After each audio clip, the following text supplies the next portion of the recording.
कळव्यातील भुसराळी परिसरातील ओमकृष्ण सोसायटीमधील 3ऱ्या मजल्याचा स्लॅब 2ऱ्या मजल्यावर पडून तिघेजण गंभीर जखमी झाल्याची घटना घडली आहे। ही इमारत 35 वर्ष जुनी असल्यामुळे महापालिकेच्या प्रशासनाने तात्काळ कारवाई करून ही इमारत रिकामी केली आहे। या इमारतीमध्ये राहणाऱ्या 30 कुटुंबियांना इमारतीबाहेर काढून ही इमारत सील करण्यात आलेली आहे। कळवा परिसरातील भुसराळी भागात ओमकृष्ण इमारतीमधील हा स्लॅब अपघात झाल्यामुळे 2ऱ्या मजल्यावरती राहणाऱ्या मयूर दांडेकर, मनोहर दांडेकर आणि मनीषा दांडेकर यांच्या अंगावरती कोसळल्याने हे तिघही जखमी झालेले आहेत। अपघात झाल्यानंतर कळवा प्रभाग समितीने ही संपूर्ण इमारत रिकामी केली आहे। तसेच या इमारतीमध्ये एकूण 30 कुटुंब राहत होते। त्यांनी आपली व्यवस्था करण्याचे आदेश महानगरपालिकेने दिलेले आहेत। कारण इमारत कधीही कोसळून दुर्घटना होऊ शकते आणि यामध्ये जीव जाऊ शकतात, असंही महानगरपालिकेच्या कळवा प्रभाग समितीकडून सांगण्यात आलेलं आहे। महानगरपालिकेने कारवाई करून या इमारतीच्या परिसरामध्ये धोका असल्याची पट्टी देखील लावून हा परिसर रिकामा केलेला आहे।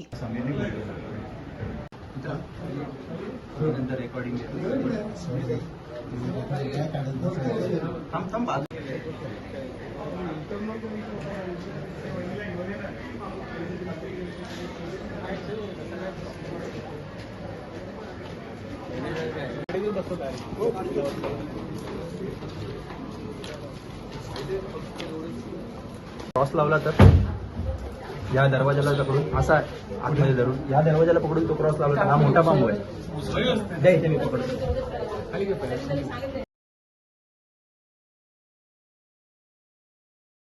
सर्व नागरिकांना आवाहन करण्यात येत आहे की सध्या डासांमार्फत पसरणाऱ्या डेंग्यू या आजाराचा प्रसार रोखण्यासाठी प्रत्येकाने पुढील प्रमाणे कार्यवाही करावी। डेंग्यू आजार एडिस इजिप्ती हा डास चावल्याने होतो। या डासांची पैदास साचलेल्या किंवा साचवलेल्या स्वच्छ पाण्यामध्ये होते। 8 दिवसांपेक्षा जास्त दिवस पाणी उघडे व साचून राहिल्यास त्यात डास अंडी घालतात। अंड्यांच्या अळ्या तयार होऊन पुढे डास तयार होतात। यासाठी आपल्या घरातील पाणीसाठे उदाहरणार्थ बॅरल्स, पिंपे, टाक्या, हौद, रांजणे इत्यादी दर आठवड्याला रिकामे करून घासून पुसून कोरडे करून पुन्हा भरावे। 1 दिवस कोरडा दिवस म्हणून पाळावा। पाणी साठ्यांना घट्ट झाकणे बसवावीत किंवा जुनी साडी, चादर, धोतर यांनी बांधून झाकून ठेवावीत, म्हणजे डास त्यात जाऊन अंडी घालणार नाहीत। घराच्या गच्चीवर, आजूबाजूला, अंगणात कोठेही पाणी साचू देऊ नये। भंगार सामान उघड्यावर टाकू नये, उदाहरणार्थ टायर्स, प्लास्टिक सामान, कुंड्या, टाकाऊ वस्तू इत्यादी। अशा सामानात पावसाचे पाणी साठून त्यात डेंग्यूच्या डासांची पैदास होते। घरातील कूलर्स, फ्रीजच्या पाठीमागील ट्रे हे देखील वेळोवेळी कोरडे करावेत। लक्षात ठेवा, नुसत्या फवारणीने डास घनता कमी होत नाही, तर त्यासाठी डास पैदास ठिकाणे नष्ट करणे ही आपल्या सर्वांची जबाबदारी आहे। कोणताही ताप अंगावर न काढता जवळच्या शासकीय रुग्णालयात मोफत औषधोपचार घ्या। अशा प्रकारे नागरिकांनी सहकार्य केल्यास डेंग्यूचा प्रसार रोखणे सहज शक्य आहे।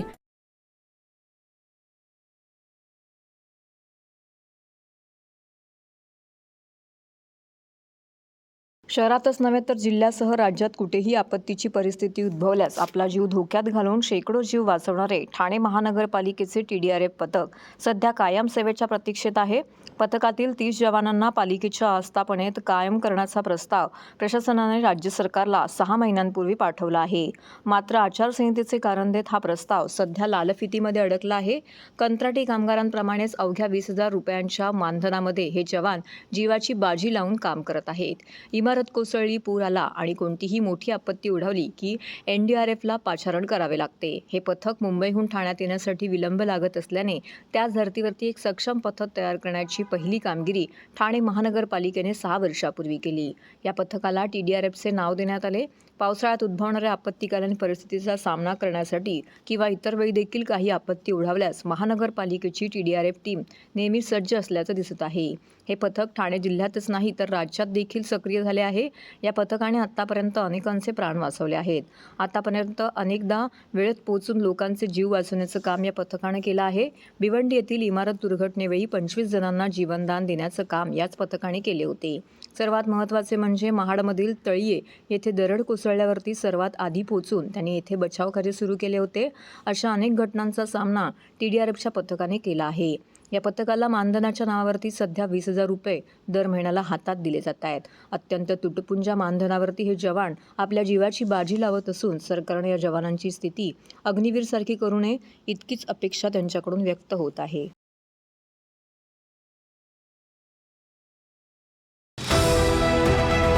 TJSB सौर शक्ती कर्ज गो ग्रीन करा वीज बिलावर बचत. आकर्षक व्याजदर, 84 महिने परतफेड कालावधी, 80% लोन, व्यावसायिक आणि उद्योजकांकरता सुद्धा. अधिक माहितीसाठी तुमच्या जवळच्या शाखेला भेट द्या किंवा संपर्क साधा. 1800-223-466 आणि 1800-266-3466.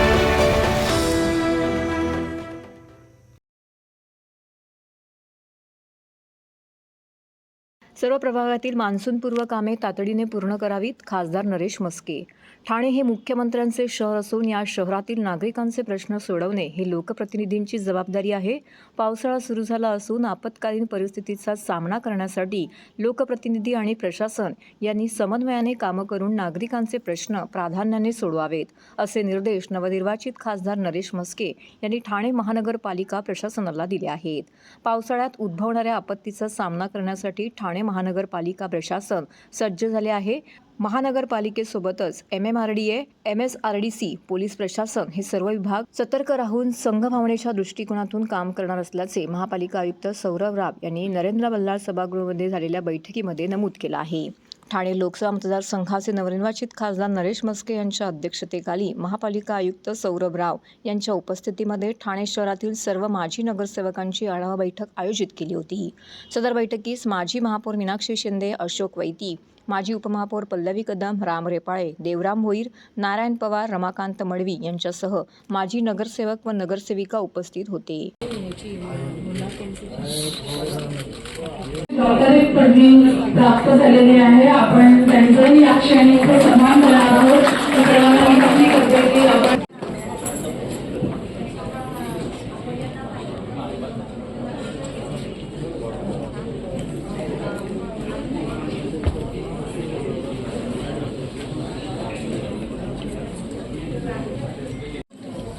धन्यवाद. मी महापालिका आयुक्त ठाणे शहर आणि महानगरपालिका हद्दीमध्ये हा माझा लोकसभा मतदारसंघातील 2.5 विधानसभेचा भाग या ठाणे महानगरपालिकेचा येतो. 20 वर्ष या ठिकाणी नगरसेवक म्हणून काम करतो. आज खासदार म्हणून आलेलो आहे. अनेक नगरसेवकांच्या समस्या होत्या. नालेसफाई असेल, वॉर्डातली रखडलेली कामं असतील, काही सूचना असतील, या संदर्भात अधिकारी आणि नगरसेवक यांची बैठक या ठिकाणी आपण घेतलेली आहे. त्याच्यावरती समस्या सोडवण्याच्या दृष्टीने, उपाययोजना करण्याच्या दृष्टीने आम्ही काही पावलं उचललेली आहेत. त्या संदर्भी निर्णय घेतलेले आहेत. आणि दर महिन्याला मी यापूर्वीसुद्धा अशा पद्धतीने नगरसेवकांच्या बैठका आयुक्तांसमोर आणि प्रशासकीय अधिकाऱ्यांसमोर घेत होतो. आता खासदार म्हणून अधिकाऱ्याने या ठिकाणी ही बैठक घेतली. महानगरपालिकेचे अधिकारी उपस्थित होते. त्यांच्या अडचणी, नगरसेवकांच्या, माजी नगरसेवकांच्या अडचणी आणि जनतेचे प्रश्न या ठिकाणी मांडण्यात आले आणि त्या सोडवण्याच्या दृष्टीने आयुक्तांनी त्या तशाच पद्धतीचे निर्देश संबंधित विभागांना दिलेले आहेत. विरोधक ज्या पद्धतीने टीका करत होते त्या पद्धतीने काही वातावरण ठाण्यामध्ये नव्हतं. उगाचच टीका करायची काहीतरी म्हणून त्या टीका केलेल्या आहेत. आणि पहिला पाऊस असतो आणि त्या पहिल्या पावसामध्ये काही ठिकाणी अशा गोष्टी घडत असतात. मी त्याचा डिनाय करत नाही, पण अधिकारी चांगल्या पद्धतीने काम करत आहेत, रस्त्यावरती आहेत, आयुक्तसुद्धा रस्त्यावरती आहेत आणि माझी नगरसेवक असतील तिथे त्या ठिकाणी अधिकाऱ्यांना मदत करून नागरिकांचा प्रश्न सोडवण्याच्या दृष्टीने काम करतात. सर, अनधिकृत ज्या गोष्टी आहेत त्याच्यावरती कारवाई होणं गरजेचं आहे आणि प्रशासनाने तशा पद्धतीने कारवाईसुद्धा सुरू केली. कोकण पदवीधर काँग्रेसचे उमेदवार रमेश कीर यांनी निरंजन डावखरेंवर साधला निशाणा. काँग्रेसचे कोकण पदवीधर उमेदवार रमेश कीर यांनी पत्रकार परिषद घेत विद्यमान आमदार निरंजन डावखरे यांच्यावरती निशाणा साधत पदवीधरांसाठी कोणतंही काम केलं नसल्याची थेट टीका केली आहे. यावेळी मनसेने घेतलेल्या माघारीचा फायदा आम्हाला होईल असं सांगताना मतदार सुज्ञ आहे, त्यामुळे नेमका कोण कोणाला पाठिंबा देत आहे हे त्यांना चांगलंच कळेल असा टोला देखील मनसेला लगावला आहे.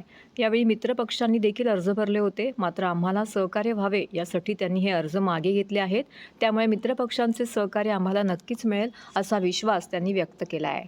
आज अधिकृतपणे महाविकास आघाडीतर्फे कोकण पदवीधर मतदारसंघासाठी माझं नाव महाविकास आघाडीतर्फे घोषित झाल्यावर पहिल्यांदाच मी ठाणे शहर जिल्हा काँग्रेसमध्ये आज इथे आलेला आहे. ही निवडणूक आम्ही अतिशय चांगल्या पद्धतीने लढणार आहोत. कोकणातल्या पदवीधर सर्व पदवीधरांचे, मग ते पदवीधर बेकार असू देत किंवा नोकरीवाले असू देत, या सगळ्या पदवीधरांचे प्रश्न सोडवण्यासाठी आमचा प्रामाणिकपणे प्रयत्न असणार आहे. प्रामुख्याने शिक्षकांचे जे प्रश्न आहेत ते सोडवणं हे आम्हाला जास्त महत्त्वाचं वाटतं आहे, कारण कोकणात हा एक महत्त्वाचा प्रश्न आहे. पेन्शन हा देखील, जुनी पेन्शन लागू करणं हा देखील आमच्यासाठी प्राधान्याने विषय आहे.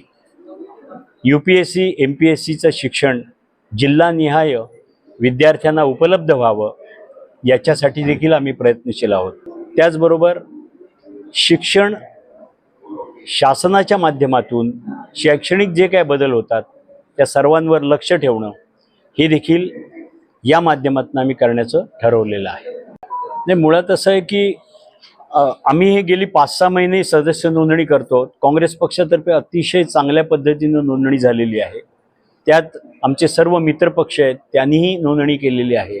त्यामुळे नोंदणी हा विषय आज आमच्यासाठी फार महत्त्वाचा नाही आहे. लोकांना 26 जूनला मतदानासाठी फक्त मतदान केंद्रापर्यंत आणणं हेच आमचं प्रामुख्याने महत्त्वाचं काम असेल, जे आम्ही कार्यकर्त्यांच्या आमच्या माध्यमातून आम्ही करणार आहोत. सर्वात महत्त्वाची गोष्ट आहे, जुनी पेन्शन लागू करण्यासाठी आम्ही आग्रही असणार आहोत.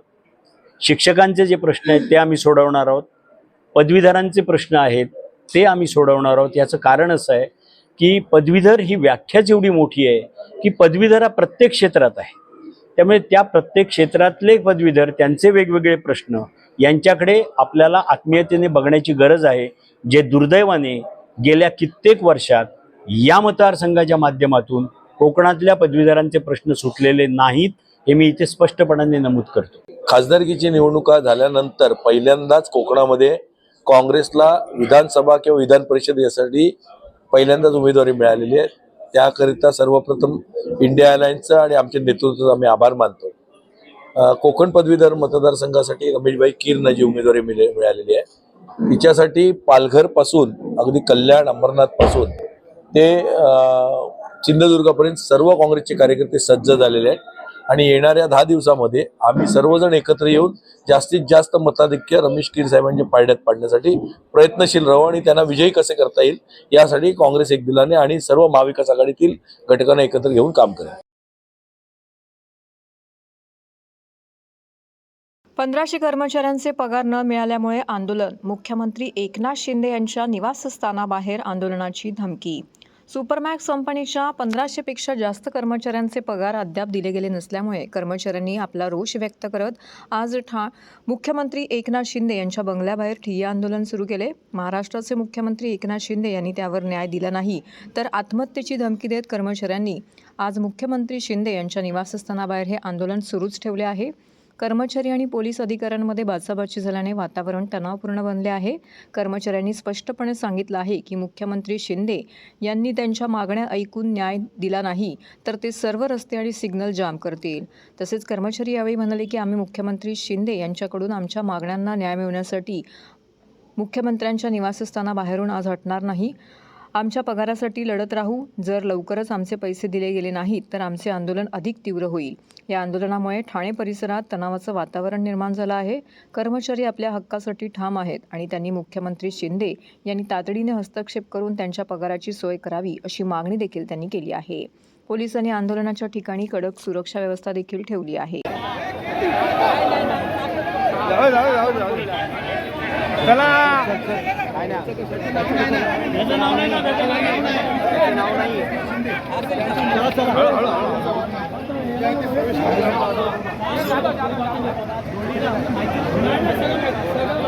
आमचा जो मोबदला आहे, चांगला हिशोब कामगारांना तो भेटला पाहिजे. एवढीच आमची साहेबांकडे विनंती आहे. आणि इकडे कंपनी बंद करून गुजरातला आणि इथे कंपनी बंद करून उमरगावला कंपनी चालू आहे, सुपरमॅक्सचं प्रोडक्शन तिकडे चालू आहे. आणि आत्ताही एक न्यूज आलेली की आरामचा जो प्लांट आहे तो चालू करण्याच्या हिशोबावर आहे, भिवंडीचा. पण चालू कोण करणार आहे आणि कोणाच्या मदतीने करणार आहे हे अजून आम्हाला कळलं. भूमिका अशी आहे की 2 वर्ष आम्हाला सगळ्यांनी झुलवत ठेवलं आहे, सगळ्यांनीच. त्याच्यामध्ये सगळे आले, सुपरमॅक्सची मॅनेजमेंट, मालक, युनियन सगळे आले त्याच्यामध्ये. आणि या 2-3 वर्षात आमचे 30 कामगार मृत्युमुखी पडले, यंग पोरं सगळी वारली. आणि याला जबाबदार कोण आहे? हेच लोकच जबाबदार आहेत. आणि आम्हाला नुसती आश्वासनं देऊन सगळ्यांच्या हे करतायत. तर आम्हाला लवकर न्याय मिळावा म्हणून आम्ही मुख्यमंत्री साहेबांकडे येतो. आम्हाला एकच पर्याय आहे, मुख्यमंत्र्यांच्याच हातात आहे. कारण आता NCLTमध्ये कंपनी यांनी जाणून बुजून घालवलेली आहे. ते NCLTमध्ये गेल्यावर जो हिशोब मिळतो तो कमी पैशात यांना आम्हाला बोलवण करायची, ती आम्हाला नको आहे. म्हणून आम्ही प्रयत्न करतो आहे. आम्हाला साहेबच न्याय देतील म्हणून आम्ही साहेबांच्या मागण्यावर आहोत. एक वेळी आश्वासन देऊन आंदोलन मागे घ्यायला लावली. 5-6 मिटिंग आमच्या कोर कमिटीच्या आमच्या मंत्रालयात झालेल्या आहेत, पण पुढे काही अजून हालचाल झालेली नाही आहे. त्यामुळे आम्हाला एकच पर्याय आहे, लोक भडकलेली आहेत, नाही तर एक तर आत्मदहन करतील किंवा आता काय तो आम्हाला निर्णय पाहिजे. आता शेवटच्या स्टेपला आम्ही आलेलो आहे. गोरख रोहिदास कांबळे, जवळजवळ 26 वर्ष सुपरमॅक्स कंपनीमध्ये काम केलेलं आहे. आणि कंपनी अचानक आमच्या कंपनीला आहे ना बंद, तुमची कंपनी चालू आहे, आमच्याकडे पैसा येईल तेव्हा तुम्ही चालू करून आणि तुमचे पगार देण्यात येईल असं म्हणून धोक्याला आम्हाला कंपनीच्या बाहेर काढलं. आज कंपनी जवळजवळ 20 महिन्यापासून बंद आहे, पगार पाणी काय नाही आहे. आज जवळजवळ 30-35 लोक आत्महत्या केलेले आहेत, टेन्शनमध्ये त्यांना अटक आलेलं आहे आणि ते मरून गेलेले आहेत. आज जवळजवळ माझं पण एंजिओप्लास्टिक झालेलं आहे. मी सध्या जीव द्यायचा प्रमाण आलेला आहे, कारण माणसाकडे पैसा नाही, राशन भरायला पैसा नाही, अशी परिस्थिती झालेली आहे. तर ह्या कंपनीतले रोकी मल्होत्रा मालक, त्या जागेचा भाव इतका वाढलेला आहे, हे जागा विकून ते गरगन संपत्ती कमव आणि कामगारांना उघड्यावर पाडून आज कंपनीसाठी, आज कंपनीमध्ये कामगारांना हलाखीचे जीवन जगायला लागले.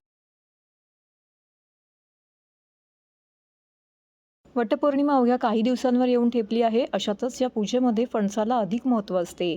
याच पार्श्वभूमीवरती बाजारात कोकणातील फणस दाखल झाले आहेत. कोकणात मोठ्या प्रमाणामध्ये फणसाची लागवड केली जाते, त्यामुळे येथे उत्पादन देखील मोठ्या प्रमाणामध्ये होते. वटपौर्णिमा अवघ्या काही दिवसांवर येऊन ठेपली आहे.